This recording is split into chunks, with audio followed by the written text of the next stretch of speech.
Muy buenos días. En el día de hoy vamos a ver el tema de la Revolución Inglesa que se enmarca dentro de la temática general que estamos viendo en grado octavo de las llamadas revoluciones burguesas. Ya habíamos visto la Revolución Inglesa, ya habíamos visto la Revolución Industrial y en el día de hoy veremos lo que fue la Revolución Inglesa que se dio entre los años 1642 y 1689. Bueno, ¿qué fue la Revolución Inglesa? Fue un periodo en la historia del Reino Unido o de Inglaterra en el cual hay un descontento durante el reinado de Carlos I y se da una serie de sucesos que termina con la instauración de la República y por último la destitución de Jacobo II. En este periodo aparece un personaje importantísimo que es Oliver Cromwell, presidente o cabeza del Parlamento, que después veremos cuál fue su aporte dentro de esta revolución. La primera fase de la revolución se da durante el reinado de Carlos I. Este reinado no tuvo mucha popularidad, ya que se dieron una serie de guerras civiles.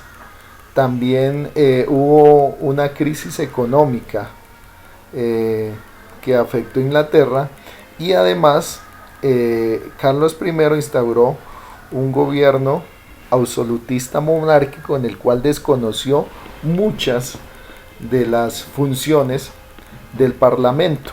Además hubo una subida de impuestos. Todas estas cosas desencadenaron entonces una pelea entre el Parlamento y el rey, es decir, entre la burguesía o mejor dicho, esta clase social que ostenta el poder económico pero que no tiene ningún título de nobleza.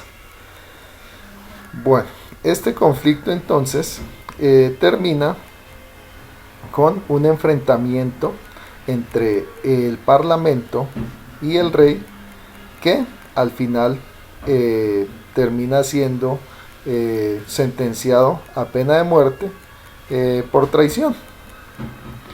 La segunda fase se conoce entonces como la Primera Guerra Civil Inglesa. Entonces aquí tenemos los dos bandos que se enfrentaban. Por un lado el rey y la monarquía y por otro lado el Parlamento. Entonces cuando el Parlamento logra deponer al rey, se apoyan o se promueven una serie de leyes antiabsolutistas, es decir, se trata de limitar el poder del rey para instaurar una verdadera democracia.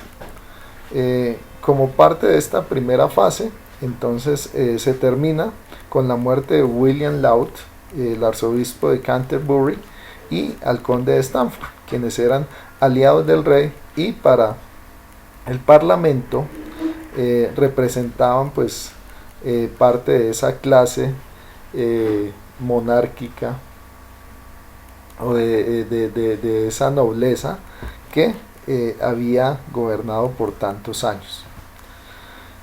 La tercera fase se conoce como la Segunda Guerra Civil Inglesa. Entonces el rey Carlos I es encarcelado por el Parlamento y en este momento él escapa, se alía con los escoceses, ¿sí? Y logra pues reunir cierto ejército, y es en este momento cuando Oliver Cromwell, quien era el jefe del Parlamento, quien era un hombre que tenía una habilidad muy grande para hablar una oratoria y era el líder indiscutible del Parlamento, entonces este señor Oliver Cromwell se hace al poder del Parlamento y lidera la guerra en contra del rey Carlos I. Logra reunir un ejército conocido como los Costados de Hierro o en inglés los Ironsides, derrota las rebeliones de los escoceses que apoyaban al rey y al final entonces se enjuicia al rey Carlos I y se le sentencia a muerte. En este momento Oliver Cromwell se erige o se levanta como el líder indiscutible de Inglaterra y proclama la Primera República, es decir, el primer gobierno inglés donde no participa el rey o la monarquía. Tenemos entonces ya lo que es la fase de la república. Como ya dijimos, entonces Oliver Cromwell gana la guerra en contra del rey Carlos, lo mata, ¿sí? Se le sentencia a muerte, instaura lo que se conoce como la república. Algo para destacar de Oliver Cromwell es que él profesaba la religión protestante y era muy afín a una rama del protestantismo que se conoce como el puritanismo. El puritanismo se centraba básicamente en ¿qué? En seguir al pie de la letra todas las leyes de los 10 mandamientos, ¿sí? Y era un movimiento demasiado moralista. Entonces, en este momento que se instaura la república, Oliver Cromwell instaura esa moral puritana. En este momento, por ejemplo, se pone fin a los negocios de ventas de licores, también se pone fin a la prostitución y a otras actividades que eran consideradas para los puritanos como poco morales o poco cristianas. También en este momento, por primera vez, se da plena libertad individual y plena libertad de la propiedad privada. ¿Por qué? En la época de la monarquía, el rey era quien determinaba todos los permisos para comerciar, para comprar o para vender. Además, la libertad de expresión o libertad de culto estaban muy limitadas. Es decir, prácticamente la religión que dominaba era la religión que profesara el rey. Si fuera católico, el catolicismo; si fuera protestante, el protestantismo. Pero entonces, en este periodo de tiempo, se garantiza lo que son las libertades individuales, libertad de culto, libertad de expresión y sobre todo las libertades a la propiedad privada y al comercio. Esto hace también que en esta época Inglaterra logre un gran desarrollo económico. Listo. Pasado este periodo de instauración de la república, entonces Oliver Cromwell decide que no quiere dejar el poder. Entonces se instaura lo que podíamos llamar pues otra especie de monarquía. ¿Por qué? Porque Oliver Cromwell se sienta en el poder de Inglaterra y a su vez delega a sus hijos el seguir con la dinastía. Es decir, en este periodo de tiempo se construye una dinastía o un protectorado de los Cromwell, ¿sí? Entonces, también en este periodo Inglaterra logra tener un ejército grandísimo, ¿sí? O sea, logra tener una gran cantidad de hombres y una gran cantidad de barcos que consolida entonces a Inglaterra como uno de los principales potencias militares y económicas de la época. Entonces, tras la muerte de Oliver Cromwell, se le hereda el poder a su hijo Richard Cromwell. Y aquí tenemos, ya para finalizar, la última fase de la Revolución Inglesa, lo que se conoce como la restauración de los Estuardos. Aquí es donde realmente ya se consolida lo que es la Inglaterra moderna. Entonces, en el año 1660, con Carlos II, se restablece nuevamente la monarquía. Acordémonos que Oliver Cromwell había matado al rey, ¿sí? Y él se había puesto como el líder indiscutible del gobierno de la Gran Bretaña. Pero entonces, Carlos II, que es de la Casa de los Estuardos, por eso esto se conoce como la restauración de los Estuardos, nuevamente llega al poder. ¿Por qué? Porque durante el protectorado de los Cromwell, pues había muchos sectores que habían considerado que había abuso del poder, entre ellos también los sectores católicos, ya que como habíamos dicho, Oliver Cromwell era protestante. Entonces algunos sectores católicos se han sentido excluidos.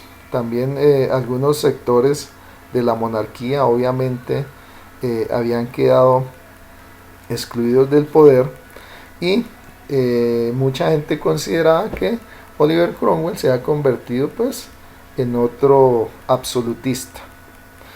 Entonces el Parlamento instituye entonces a Guillermo de Orange como el nuevo rey de Inglaterra, y a su vez destituye a Jacobo II, ya que Jacobo II también ejerció un poder absolutista, ¿sí?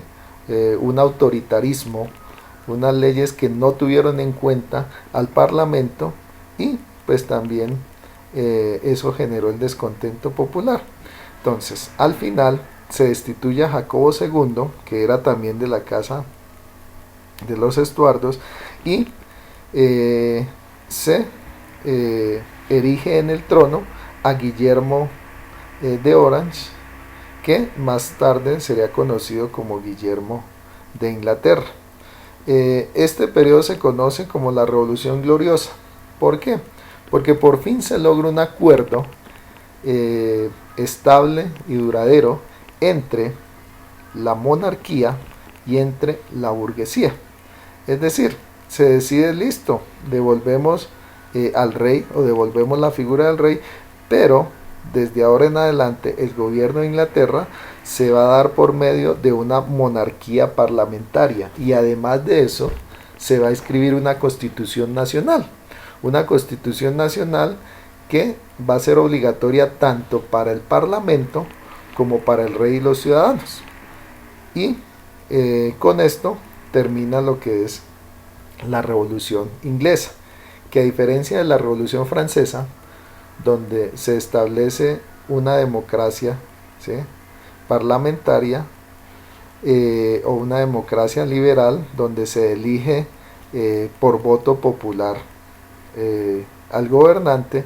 En el caso de Inglaterra, lo que se da es una monarquía parlamentaria, es decir, hay una figura del rey, pero quienes realmente ejercen el poder político es el parlamento, o lo que, para ponerlo en contexto acá en Colombia, como si acá fuera el Congreso de la República los que realmente gobernaran. Entonces eso pasó allá. Entonces era el parlamento quienes gobernaban y se regían por la Declaración de Derechos o la nueva Constitución Nacional. Listo, muchachos. Lo que vamos a hacer con este video es simplemente hacer un resumen en donde vamos a destacar pues los aspectos más importantes de la Revolución Inglesa. Pues que tengan muy feliz resto de día, y nos veremos.